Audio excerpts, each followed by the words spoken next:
Hi guys, Dre here from Motorsport 101. First of all, I hope you all had a lovely Christmas, and I hope you had a great holiday season whenever you celebrate. Thanks to everyone who watched my Drebrief video earlier this week talking about that situation of Lewis Hamilton's Instagram. The response and the reaction to said video has kind of prompted this little follow-up. Now, you'll have to forgive me a little bit here. The quality of this video isn't as much as I would like. My SLR's lens is acting up a little bit, so I'm resorting to my old webcam. Hopefully it's passable enough. I know my face isn't the best in the first place, but hopefully we'll make do on this one. I wanted to follow up what I said a couple of days ago with a couple of extra points, and one bigger overall point about the person involved. First of all, I saw a couple of people taking pot shots at Lewis Hamilton's own dress sense in the middle of that video, and I want to address that by saying, guys, you can't be nodding along to my video talking about how, Lewis Hamilton can't tell his nephew how to behave, while at the same time criticising his fashion sense, because ultimately you're doing the same thing Lewis did. And I'm not going to stand for that personally. There is much greater low-hanging fruit to potentially criticise Lewis Hamilton for. His dress sense isn't really one of them. That's one point I wanted to make. On top of that, overall, Lewis does dress eccentrically, and I'll get to that. I'll get to why that's not something that deserves to be criticised in a minute. Second of all, I also wanted to make the point that if you went out of your way to call me a snowflake after making that video and other internet-friendly terms like that to describe my video, I say Motorsport 101 is not the place for you. Anyone that listens to this show on a regular basis knows that we have used motorsport as a bridge to talk about many social issues in society, from Donald Trump being president to how we treat, homosexuality in motorsport, talking about women in motorsport on a regular basis. And we dedicated an entire podcast to that earlier this month. So if you don't want to listen to those sort of conversations, then please find another network. I am very proud to run a network that does not stick to sports, and you know what, if you don't want that, then that's fine. All I will say to you is that the only way to avoid politics in sports is to take a rocket to the moon or be buried under the ground. So if our place isn't going to be the place for you, but good luck finding a place that is, quite frankly. But the whole thing about Lewis, I thought I'd be a little bit fair to Lewis here, and it was one article that I read about this situation that inspired me to get my video camera out and start talking about this, and that was a blog from a friend of the show, a friend called Hazel Southwell, and she wrote a really, really great article about this on her Medium page. I think the title was something along the lines of, "It's extra painful when Lewis does it." And it goes into great detail about, Formula One as a sport is toxic masculinity personified. Let's not hide that. F1 has always been, a very chauvinistic, big balls, male-friendly sport. From grid girls to admiring James Hunt, whose goals in life was to drive fast cars, bang hot women, and smoke 50 packs of cigarettes a day. Even modern day F1 is guilty of this on many circumstances. I mean, the examples that Hazel brought out in a blog are very true. Sebastian Vettel has been an awkward flirt at female interviewers for years. I mean, we've let him get away with it because we thought it was funny. Was that a promise? That is a promise, yes. And I don't pick it. I'm there as well. Really? Yeah. Will you put that red dress again with that really... Okay, it's time to go. Daniel Ricciardo defended grid girls, a guy that most people in F1 really like. Daniel Ricciardo defended grid girls and dropped an N-bomb in a video blog for Canal. And I told till I got chest pains. Don't you niggas know I rap my day like Jesse James. Again, problematic social issues in Formula One. White guys shouldn't be dropping the N-word even if it isn't a song. That's a discussion for another day. Nico Hulkenberg basically got funny with a car being pink. Because Nico Hulkenberg is the manliest of men, you know, because me wearing a burgundy jacket is okay, but if we turn the brightness up at, like, you know, 3 degrees, all of a sudden it's a shot at his manliness, because apparently men can't wear pink. You know, there's many other examples of this, like Max Verstappen has been a king of sleazeball quotes since he got to F1, most of that just being the fact he's fucking 19, 20 years old, and most 19, 20-year-old teenagers are rebellious by default, and the majority of them are probably watching this video right now. Hi, Verstappen fans. Sorry about that. Please don't dislike the video, please.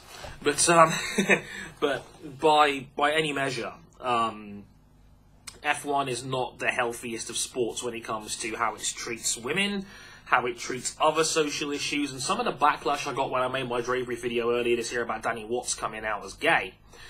Kind of said it all. It's like, oh, well, I don't care, you know, it's all about how good he is. And I was like, well, yeah, Danny Watts was great. He was a 2-time class winner at Le Mans. That's not the issue here. The fact that a guy felt the need to, you know, hide his sexual preference to the world because of how toxic he thought motorsport skewed towards masculinity, that's something that we should address as fans, I think. That's something that we should be talking about. And I said it before, many fans would rather go out and label another guy as soft, call him a snowflake, or go out of their way to criticise a female journalist who just so happened to have large breasts than have difficult conversations about the situation. It's how it is. And that's a shame, because it circles back to Lewis Hamilton. And Lewis Hamilton is the... We've mentioned it before, everybody knows it. He's the biggest star Formula 1 has by some distance, comfortably some distance. And it's not easy, because when the face of the sport is doing this, it's a different ballgame compared to Sebastian or Daniel or anybody else. These guys are all relatively obscure by comparison, apart from Vettel maybe, and even Vettel kind of shuns the active limelight. He doesn't have social media. He stays away from that sort of crowd. And we don't really hear about Vettel very much outside of a PR event or a race weekend. Lewis is that social star. He is the transcendent guy. He is the guy that is going out of his way to enhance the brand of Hamilton. That's what he's been doing for the last few years. And, like, this article that Hazel wrote made me really think about it, and then I realised, wait, like, and this is something that my mum reminded me of as well, when he won his 4th title at Brazil. Now, me being the salty Sebastian Vettel fan that I am, I was gutted that the title fight had come down to basically a broken spark plug and some city driving in Singapore. But my mum reminded me, listen, he's a black man on top of the world in a white man's sport, and that should be applauded. And I was like, yeah, you're right. Like, let's not hide things. I'm a second generation Jamaican immigrant. My dad came to this country when he was 9 years old. You know, it's not the same ball game, because I know Lewis's family on his dad's side is Grenadian, so it's not quite the same ball game here. But you know, the trends are the same. And, you know, Formula 1 is a rich white man's sport. 98% of the sport is white. You know, the fan apart from the fan support, obviously, most of its press, journalists, you know, senior authority figures, team bosses, and employees are white people. Like, let's not hide that. And so for Lewis Hamilton to be the face of the sport and king of the world is a great thing for F1, especially from a black guy that wants to see other black guys do well. That's just a personal thing from me, but it goes into more personal detail than that, because I wanted to make the roundabout point to his fashion sense here, in that, yeah, like, it's easy to throw pot shots at Lewis because of how he dresses, but he's earned that right. People forget he joined McLaren in 2007 as this quiet, docile kid from Stevenage who was just 22, and he would go on to shock the world. We knew Lewis was good, we just didn't realise just how good he was. And he's had to fight almost every step of the way for this. Yeah, he had a remarkable talent. We all know about his dad having 3 jobs to keep his karting dream alive. He went into a very stuffy corporate McLaren team, and he was probably the first catalyst in turning McLaren into a much more social-friendly team and a much more cooler, more likeable McLaren than compared to what they were back then. I mean, Ron Dennis wouldn't even let Lewis grow his hair out, which kind of said it all, really. Like, Ron Dennis was a puppet master trying to make McLaren's drivers bend a certain way. The most personality they used to show beforehand was maybe that advert with Fernando Alonso when they almost fight each other on the floor and before Mika Hakkinen turns on a sauna. It's how they've always been, and, you know, Lewis had to fight against that, and a very a juggernaut of a teammate in Fernando Alonso on and off the track, a guy that had just won his second consecutive world title, had toppled the almighty Schumacher, was going to usher in the next era of the sport, really, and Hamilton beat him as a rookie. And the counterpoint to that was, you could make a point that, yeah, it may have been a small factor in him driving Alonso out of that team and going back to Renault in 2008, but we all came back and we all saw Lewis Hamilton, fight racism. Like, people were blacking their faces up in Spain the following year, and it was awful. So, there's many a part of Spanish culture that is racist. We see it in football all the time, and Formula One's no different. Hamilton had to fight that. And then when he went to Mercedes, he finally was able to break free from that, and we got to see, I think, the real Lewis Hamilton. A guy that, is emotive, has his heart on his sleeve, wanted to wear whatever he wanted, Yeah, maybe he didn't have your sense of fashion, but he was able to wear what he wants, be cool, and be his own guy for the first time. That is a level of privilege in sport that not many people actually get when you really sit down and think about it. And that's really cool. And, that inspired me as a young man. I didn't exaggerate in that Drebrief video. I was genuinely bullied in high school till I was about 16 years old, mostly for my accent. I had a much more high-pitched voice before my nuts finally dropped, and it wasn't until I started making video blogs in 2008 that I was able to break free from that, and people started to realise, oh wait, I'm not a total shithead after all. And I still have my Year 12 and Year 13 leavers books in the corner of my bedroom, when some of the notes in there are along the lines of, "Hey Dre, sorry we bullied you so much." Kind of said it all, really. And Hamilton was one of my inspirations growing up. Like the year I started sixth form and things started to get better, my mum bought me his book for Christmas, Lewis Hamilton, My Story, and I still have it to this day. And it frustrates me more when Lewis Hamilton has these social media faux pas, or he doesn't pay his taxes, or he fires more pot shots at Nico Rosberg, because I used to really like Lewis Hamilton. Trust me, a good part of my being still really, really wants to. Lewis has had to fight so hard to get to this point, and he has earned the spot he has at the top of F1's mountain. He is a brilliant racing driver, one of the best we've ever seen, and one of the most important racing drivers Britain has ever had. As a guy that, love him or hate him, he's made Formula One a more publicly relevant sport.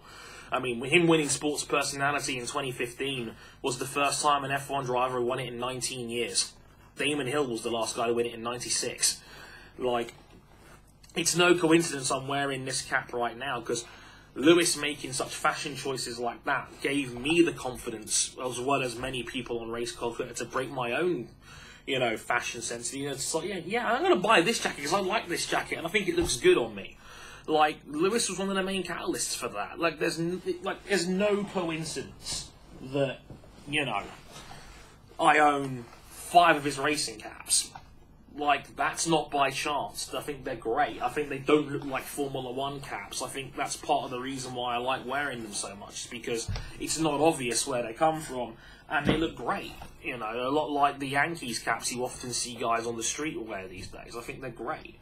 I own his mini helmet. I've got my Lewis Hamilton one up there somewhere in my bedroom wall as we speak. I think actually, if I turn my camera around for a second, I might see it up the top there, I think, on the far right.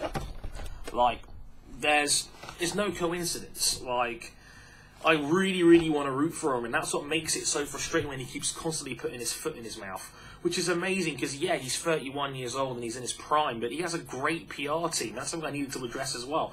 I know I mentioned in the video that, yeah, he liked a lot of tweets regarding his apology that was kind of like counterpoint, saying, "Oh, well, Lewis, it was okay. It wasn't your fault, Lewis. You didn't mean it." I mean, Lewis Hamilton's Instagram story is about the only part of his social media he actually runs.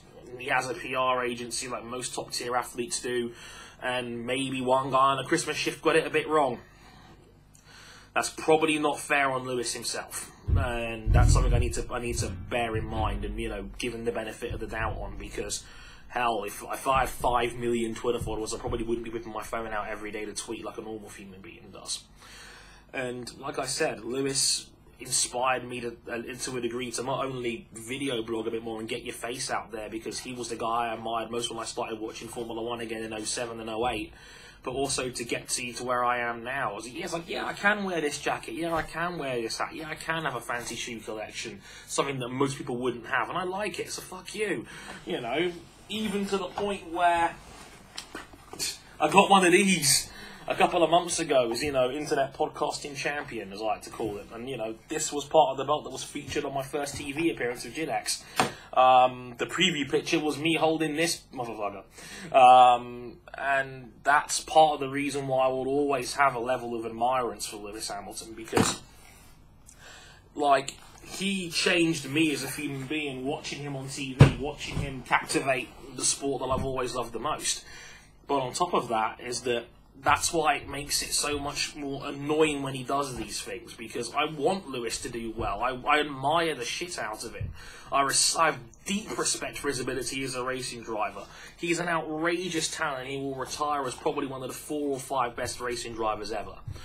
And, you know, I want to root for him. And a small part of me always will. But I just wish that he did a little bit of a better job with the responsibility of, you know, the position that he's in. He's in a very privileged position that, you know, most black people like me could only dream of. Like, you're the biggest social face in one of the biggest, stuffiest, whitest sports in the world. Like, that alone is a middle finger to society and what people think of you. Like, you've got a golden opportunity here, Lewis, and don't blow it for yourself and your millions of fans, because you're going to end up alienating them with more stupid shit like this. I will leave a link to in the description to, you know, the video, the article, I should say, that Hazel wrote. Hazel, if you're watching, it was a fantastic article, one of the best I've read regarding Formula 1 in donkey's years. I wish I could write to that quality. It was stunning. And thank you for writing it, because you inspired this video. And, you know, I hope a part of that video and a part of that article resonates with you, the viewer, because the article resonated with me as a fan more than anything else. And I don't know how you guys feel about it. I'd love to hear your thoughts in the comments, as always. Like, you don't need me to tell you to sound off, because it's me. You always will anyway. But, you know, I hope you guys enjoyed the video, and yeah, I'll catch you guys probably in the new year, so I'll say it from now. All the best to everybody watching for 2018. I hope you have a fantastic year. I hope you get all those targets you're setting for yourself. And yeah, plenty more Motorsport 101 content to come in the new year. But until then, I've been Andre Harrison. Thank you very much for watching, and I'll catch you guys next time.